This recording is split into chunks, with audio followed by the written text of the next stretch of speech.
Good morning students. Good morning ma'am. Good morning. Good morning. कल जो पढ़ाया था आपको बिल्कुल क्लियर हो गया? Yes ma'am. Okay, today we just revise the relation between total production, average production and marginal production. आज हम रिलेशन की बात करेंगे। कल हमने बात कर चुके हैं कि टोटल प्रोडक्शन, एवरेज प्रोडक्शन और मार्जिनल प्रोडक्शन में देयर इज अ रिलेशन। यहाँ हम OX पे लेंगे, units of labour which is variable.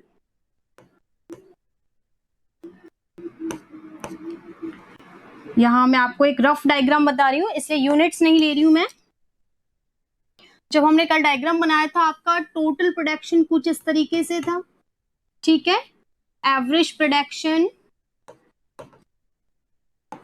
And your marginal production, ये कंडीशन आपके मार्जिनल प्रोडक्शन की थी, ठीक है। इट्स अ रफ डायग्राम, मैं आपके डेटा से डायग्राम नहीं बना रही हूँ, ठीक है। क्वांटिटी से नहीं बना रही हूँ, ये मैंने एक रफ डायग्राम डिजाइन किया, ठीक है। अब हमें यहाँ देखना है कि व्हाट इज द रिलेशन। यहाँ हम रिलेशन देख रहे हैं, रिलेशन बिटवीन सबसे पहले total production and marginal production, यानी टोटल प्रोडक्शन और मार्जिनल प्रोडक्शन में क्या रिलेशन है। तो सबसे पहला जो रिलेशन है ये है कि जो टोटल प्रोडक्शन होता है वो मार्जिनल प्रोडक्शन का टोटल होता है, यानी as the additional unit you have to add you get the total production. अगर आप एडिशनल यूनिट्स को ऐड करते जाएंगे तो आपको टोटल प्रोडक्शन मिल जाएगा, ठीक है। सेकेंड डायग्राम जैसे आप देख रहे हैं, टोटल प्रोडक्शन इज इंक्रीजिंग, बढ़ रहा है, that time the marginal production also increases. तो इन स्टार्टिंग हम देख रहे हैं when total production is increasing by increasing rate,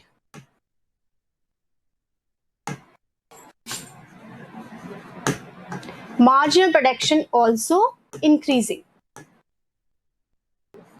Okay, in a shortened period when we use a fixed factor with the variable 1 in starting, when the total production increasing by increasing rate, the marginal production also increasing, यानी जब total production आपका increase हो रहा है तो marginal production भी वहां पर increase हो रहा है।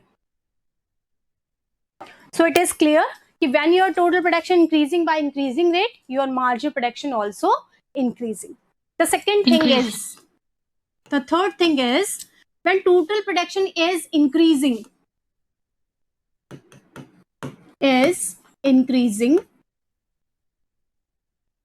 by diminishing rate. By diminishing rate, marginal production is decreasing. ठीक है। जब टोटल प्रोडक्शन इंक्रीज तो हो रहा है बट यहाँ जो रेट ऑफ इंक्रीजिंग है दैट इज डिक्रीजिंग, वो बढ़ नहीं रही है, तो उस समय marginal production is decreasing. Next is fourth है व्हेन टीपी इज मैक्सिमम, जब आपका टोटल प्रोडक्शन मैक्सिमम है, marginal production is zero, MP is zero, इस समय आपका एमपी जीरो हो जाता है। और last thing is when TP decreasing, देख रहे हैं आप यहां से लेकर यहां तक, व्हेन टीपी इज डिक्रीजिंग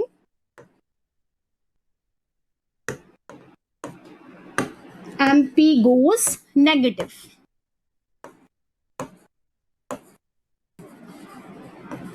ठीक है, यहां पर आप देख रहे हैं कि जैसे जैसे टीपी डिक्रीजिंग होता है वैसे वैसे एमपी नेगेटिव होता जाता है। So these are the relation between the total production and marginal production. ये क्लियर हो गया आपको relation? Yes ma'am. Yes ma'am. ठीक है, स्क्रीनशॉट लेंगे आप इसका? मैम कल ले लिया था। ले लिया था, आगे बताऊं? Yes yes ma'am. ओके, एक रिलेशन और है यहाँ पर,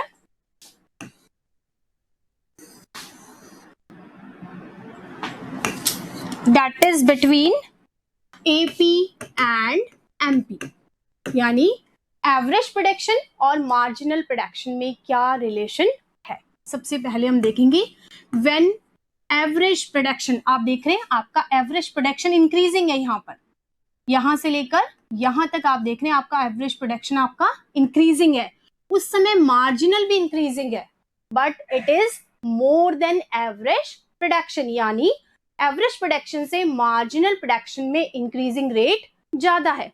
तो when AP is increasing,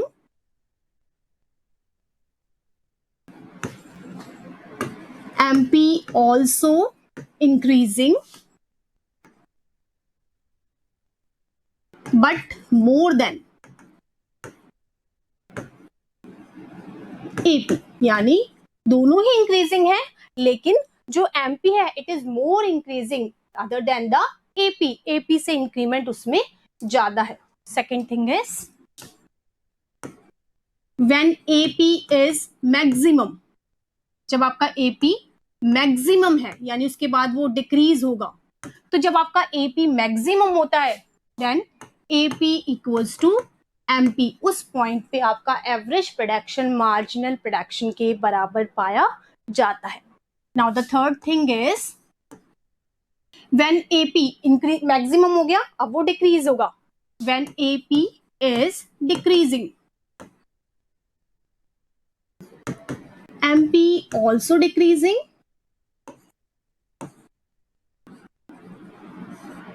but more than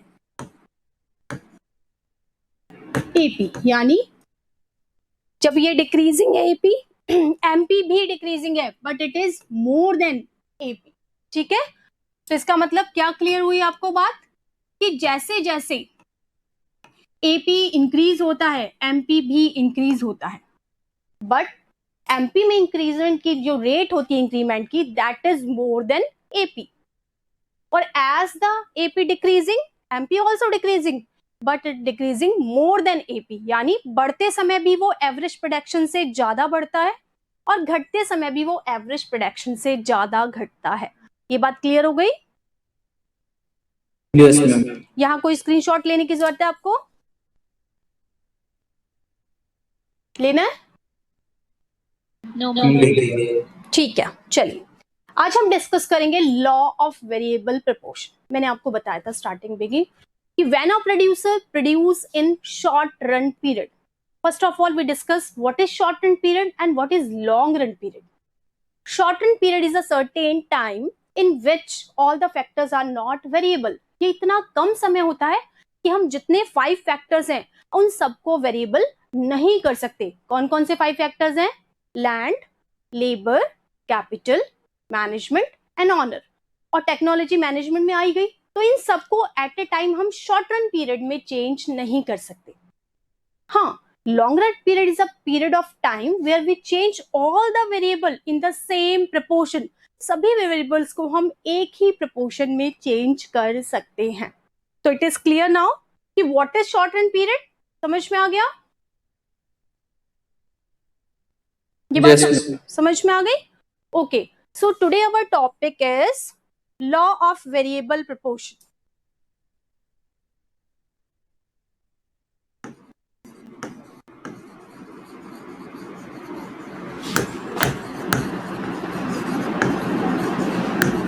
Now I want to clear it. What is law of variable proportion? ये है क्या?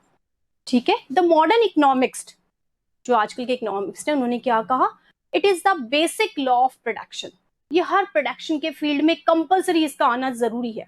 When a producer just use a variable factor with a fixed factor. जब भी कोई producer किसी fix factor के साथ variable factor का यूज करेगा, definitely after a stage there marginal production goes negative. उन्होंने कहा कि एक स्थिति ऐसी जरूर आएगी जब उसका मार्जिनल यानी एडिशनल प्रोडक्शन है वो नेगेटिव हो जाएगा. मैं आपको दोबारा क्लियर करती हूँ. It is the law based on short run period. ये एक ऐसा नियम है जो शॉर्ट रन से जुड़ा हुआ है, where all the factors of productions are not variable.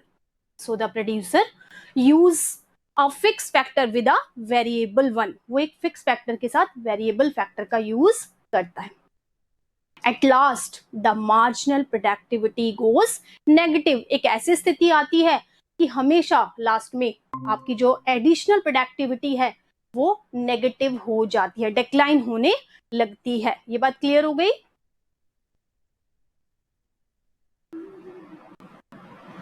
ये बात समझ में आ गई? What is law of variable proportion? The law of variable proportion states that it is the basic law of production where in shortened period when a producer produce a variable factor with a fixed factor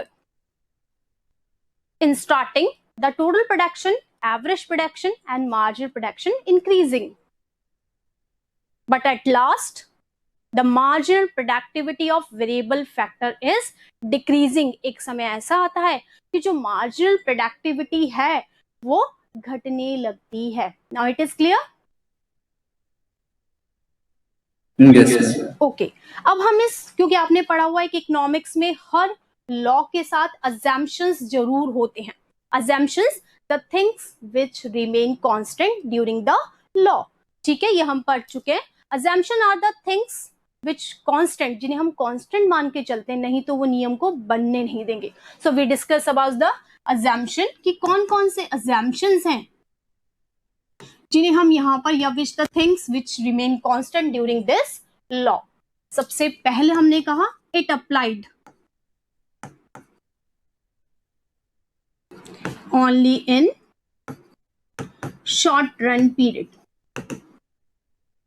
सबसे बड़ी बात क्या है इस function की, इस law की, कि ये जो लॉ है वो सिर्फ शॉर्ट रन पीरियड में ही अप्लाइड होता है, क्योंकि as a you just convert into long run period all the factors are variable, तो उस समय ये कंडीशन नहीं होगी। तो इसका मतलब इस लॉ की सबसे बड़ी अजम्पशन क्या है, it just belongs to the short run period. Clear? Yes. Okay. The Yes. second thing is one factor is constant, या कह सकते हैं fixed, and others are variable.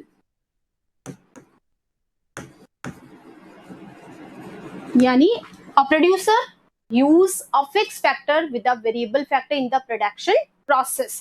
Shortened period में जब आप एक फिक्स फैक्टर के साथ वेरिएबल फैक्टर का यूज करेंगे तब ही ये लॉ इंप्लीमेंटेड होगा। ठीक है? Now the third things, units of all factors are homogeneous.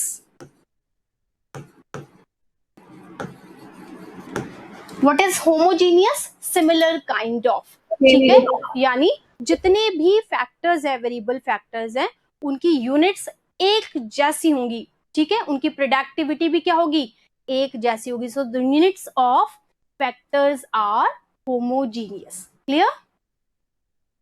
Yes. Okay, next thing is technology remains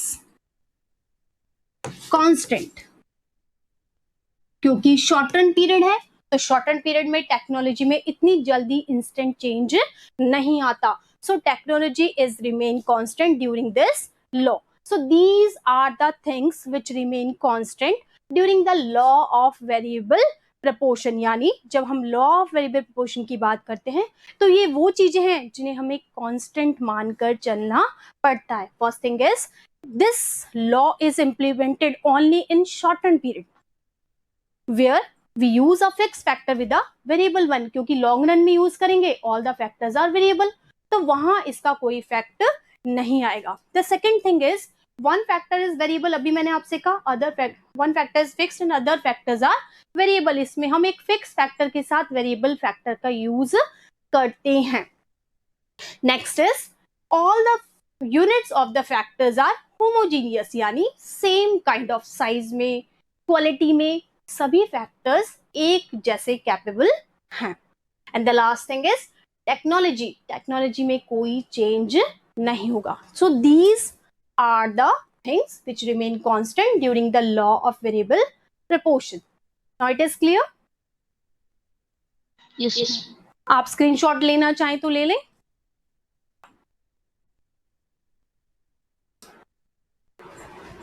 Yes. ठीक है, ये क्लियर हो गया?